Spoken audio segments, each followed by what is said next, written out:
Hello बच्चों, आज हम लोग करने वाले हैं एनसीईआरटी 3D के कुछ क्वेश्चंस।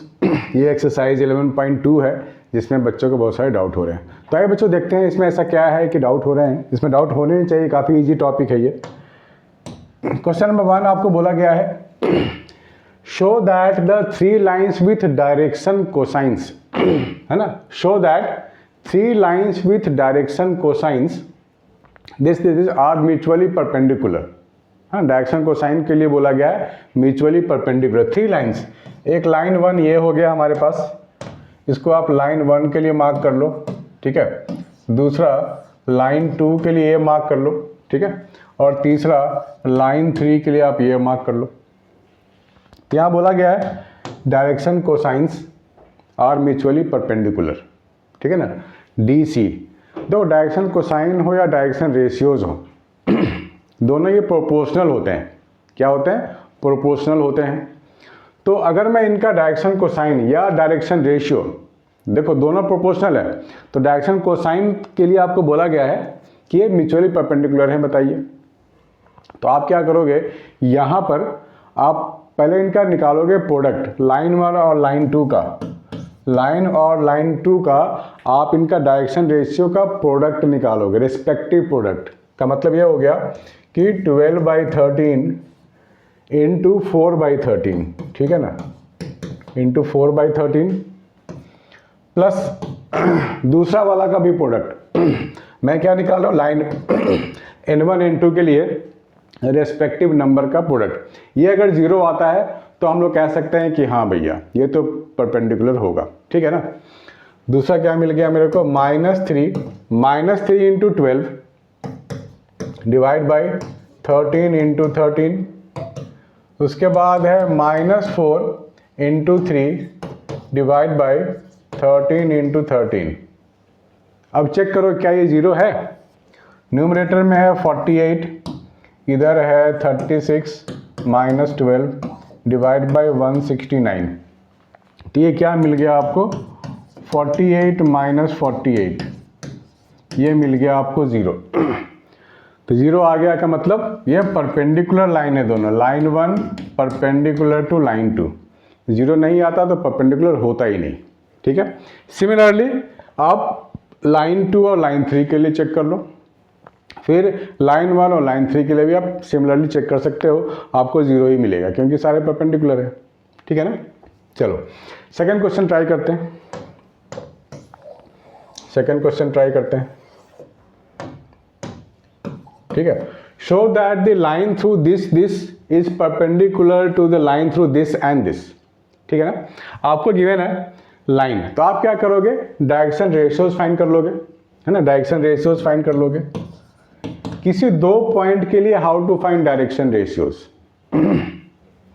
अगर मान लो मेरे पास पॉइंट है x1 y1 z1 एंड दूसरा पॉइंट है x2 y2 z2, तो डायरेक्शन रेशियो क्या होता है, x2 - x1, ठीक है ना, y2 - y1 and z2 - z1। ये होता है डायरेक्शन रेशियोज। तो पहले डायरेक्शन रेशियो डिफरेंस ऐसे आप निकाल लो।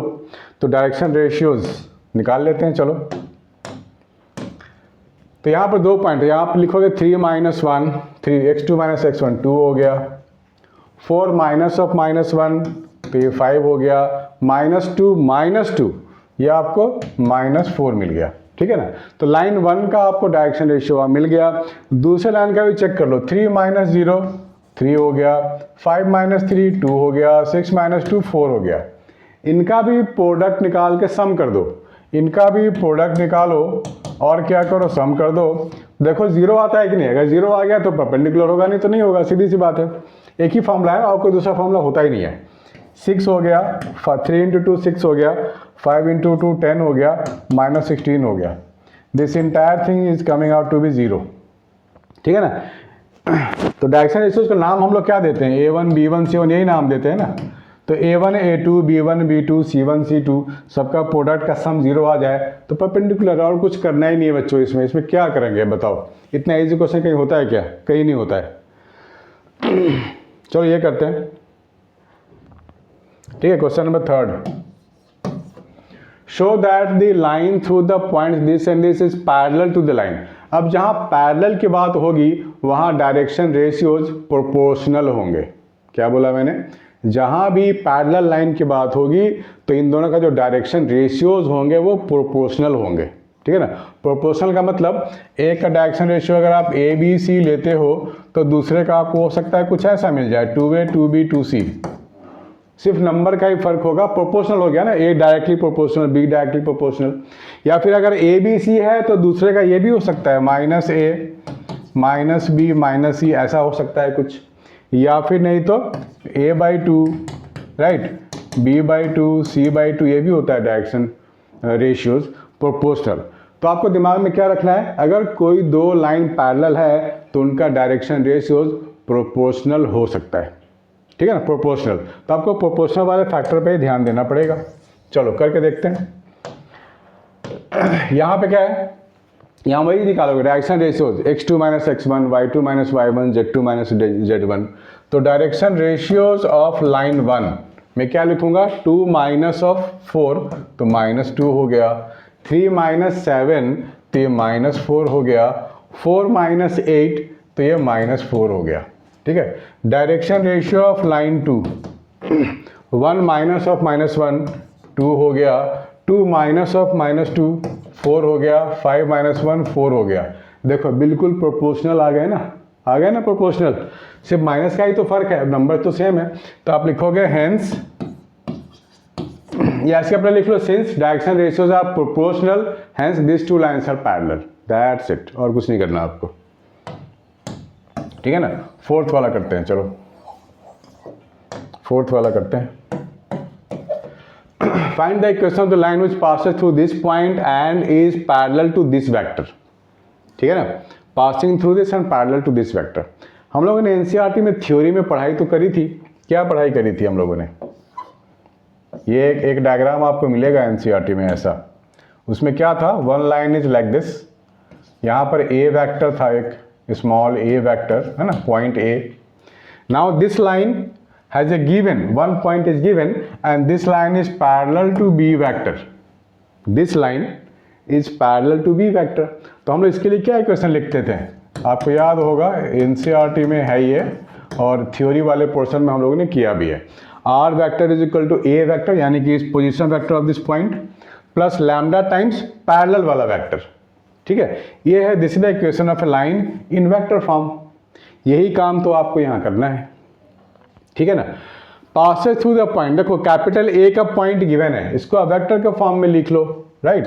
वेक्टर के फॉर्म में कैसे लिखेंगे, 1i cap plus 2j cap plus 3k cap, लिख लिया हमने, हो गया, प्लस लैम्डा टाइम्स, देखो पैरेलल टू द वेक्टर खुद कह रहे, बी वेक्टर पूरा का पूरा गिवन है आपको, तो क्या बस इसको कॉपी कर लेनी है, दैट्स इट, ये कॉपी कर लेनी है, ये हो गया। आपको दिख रहा है, मैं कोने में चला गया थोड़ा, लेट मी चेक, फाइन। इससे इजी तो बच्चों कुछ होता ही नहीं है। ठीक है ना, चलो बढ़िया है, हमने फोर्थ भी कर लिया। थोड़ा सा और आगे बढ़ते हैं फिफ्थ वाले में। ठीक है, फिफ्थ वाला भी कर लेते हैं। Find the equation of the line in vector and in Cartesian form that passes through with the position vector. फिर से वही बात हो गई, पोजीशन वेक्टर, यानी कि ए वेक्टर गिवन है आपको 2i cap minus j cap plus 4k cap and is in the direction, means ये पैरेलल वाले वेक्टर की बात हो रही है, यानी कि बी वेक्टर गिवन है i cap plus 2j cap minus cap. देखो ये लल्लू क्वेश्चन हुआ ना, बिल्कुल put the value get the answer. तो क्या लिखेंगे, 2i minus j plus 4k cap plus lambda times b vector, that means i cap plus 2j cap minus of k cap. This is the equation of a line. ठीक है ना, ये हम लोग कर रहे हैं फिफ्थ वाला। इसी का कार्टेशियन फॉर्म आपको बोला गया है, पासिंग थ्रू दिस पॉइंट, है ना, कार्टेशियन फॉर्म। तो कार्टेशियन फॉर्म में बड़ा आसान है बच्चों करना है, एक लाइन में हो जाएगा आंसर। देखो पोजीशन वेक्टर गिवन है ना, पोजीशन वेक्टर को आप कोऑर्डिनेट के टर्म में लिख लो, है ना, इस पोजीशन वेक्टर को आपने कोऑर्डिनेट के टर्म में लिख लिया, बढ़िया। तो हम लोग क्या लिखेंगे, x minus of 2 divide by x minus 2 लिख लो, इज इक्वल टू करके y माइनस ऑफ -1 कर दो, इज इक्वल टू लिखो z माइनस 4 कर दो, ठीक है। और इनके नीचे क्या होगा, इनके नीचे होगा वो वाला वेक्टर जो इसके पैरेलल है, ना, इज इन द डायरेक्शन, इसके डायरेक्शन के अलॉन्ग है। तो यहाँ पे कोऑर्डिनेट क्या है, 1 2 -1 है, तो यहाँ लिखोगे 1 2 -1, ठीक है ना, 1 2 -1। This is the Cartesian form and this is the vector form. हो गया, कुछ करना ही नहीं था इसमें, तो ये y+1 हो जाएगा अल्टीमेटली, और क्या, ठीक है। एक और करते हैं, 6th क्वेश्चन। 6th क्वेश्चन भी कर लेते हैं, है ना आसान, 6th वाला। Find the Cartesian equation of the line which passes through this point and parallel to the given line, ठीक है ना। Find the Cartesian equation of the line which passes through this point. चलो अच्छी बात, parallel to the line. अब line जब parallel हो तो भाई आपको ये जो डायरेक्शन रेशियो गिवन है एज इट इज कॉपी कर लो और कुछ नहीं करना। तो आप लिखोगे x माइनस ऑफ व्हाट, -2 ये वाला ले रहा हूं मैं, डिवाइड बाय ये 3, कुछ नहीं करना आपको, डायरेक्शन रेशियो का लेके कॉपी करनी है, that's it. y minus of 4 divide by 5 और z minus of -5 divide by 6 हो गया। एक लाइन का आंसर है बच्चों, हार्डली 10-20 सेकेंड लगेंगे आपको लिखने में, हो गया। This is the way to write Cartesian equation of any line if a parallel line is given, ठीक है। चलो आगे बढ़ते हैं।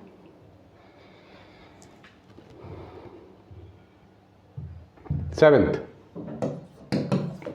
The Cartesian equation of a line is given, right its vector form, ठीक है। कार्टेशियन इक्वेशन गिवन है बच्चों और आपको वेक्टर फॉर्म बोला गया है कि लिखिए, तो लिख लेते हैं, चलो अच्छी बात है।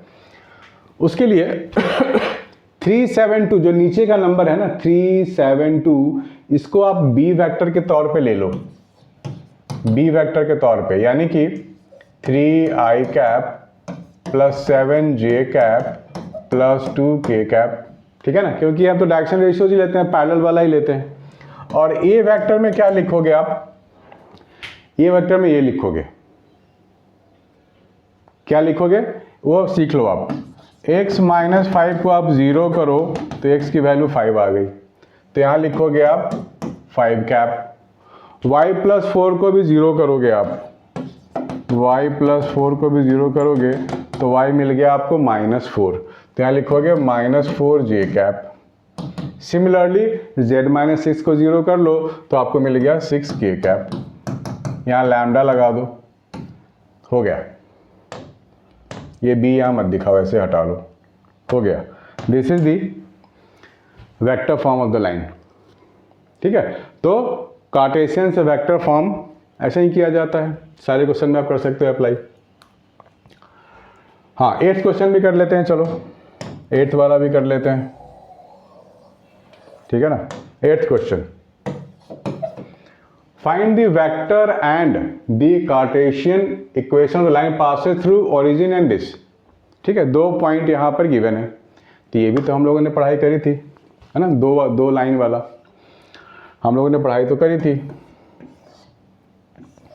इस लाइन पे कोई 2 पॉइंट है ए और बी, ठीक है ना। लाइन में क्या है, 2 पॉइंट है ए एंड बी, ये ए वेक्टर का नाम दे दो और ये बी वेक्टर का नाम दे दो। तो वेक्टर फॉर्म में क्या लिखा था हम लोगों ने, r vector is equal to a vector plus lambda times b minus a vector, है ना। तो ए वेक्टर क्या है, कैपिटल ए और कैपिटल बी, 2 पॉइंट हमारे को चाहिए होता है, उसी की पोजीशन वेक्टर है ना ए वेक्टर और बी वेक्टर। तो आप यहाँ पे लिख सकते हो ए के लिए कोऑर्डिनेट, ए के लिए कोऑर्डिनेट, कहीं तो ओरिजिन है, ए यहाँ पे कह रहा है ओरिजिन है, तो लाइन ओरिजिन से पास करने वाला हो गया, तो ए के लिए आप 0,0,0 लिखोगे, दिस इज ए वेक्टर, ठीक है ना। बी वेक्टर आपको दिया गया है, बी पॉइंट यानी कि बी वेक्टर आपको दिया गया 5 -2 और 3, this is what b vector. इसका फायदा उठा लो इस इक्वेशन का, दैट्स इट, हो गया काम खत्म। चलो इस डायग्राम को मैं हटा देता हूँ, तो क्या लिखूंगा मैं, मैं लिखूंगा आर वेक्टर। ए क्या, ए वेक्टर क्या है, 0 0 0, ये ओरिजिन को रिप्रेजेंट करता है तो 0 लिख लो। बी माइनस ए, 5 माइनस 0, 5 ही रह गया, तो यहाँ आप लिख लो 5i कैप, -2 0 तो -2j कैप, 3 0 तो आप लिखोगे 3k कैप, ये लिखोगे आप, हो गया। This is the vector form, आ गया ना वेक्टर फॉर्म। कार्टेशियन फॉर्म कैसे लिखेंगे, कार्टेशियन फॉर्म इसी की हेल्प से लिखेंगे, x -0 अपॉन में क्या लिखते हैं, b वाला वेक्टर, यहाँ लिखोगे 5, ठीक है, is equal to y -0 divide by -2 divide by -2, z -0 divide by 3। हाँ, यानी कि लैम्डा के पास जो फैक्टर आता है ना, वेक्टर जो आता है, उसके जो नंबर्स बनते हैं उसको डिनोमिनेटर में लिखो, डायरेक्शन रेशियो है वो, ठीक है, ऐसे लिखते हैं। This is the Cartesian equation of a line, है ना इजी। तो बच्चों ऐसे वीडियोस मैं डेली डालूंगा और डेली आपको कुछ सीखने को मिलेगा। तो नेक्स्ट वीडियो में मैं डालूंगा क्वेश्चन नंबर 9th ऑनवर्ड्स, ठीक है बच्चों। चलो इतना नोट करो, मिलते हैं नेक्स्ट टाइम, बाय बच्चों, टेक केयर।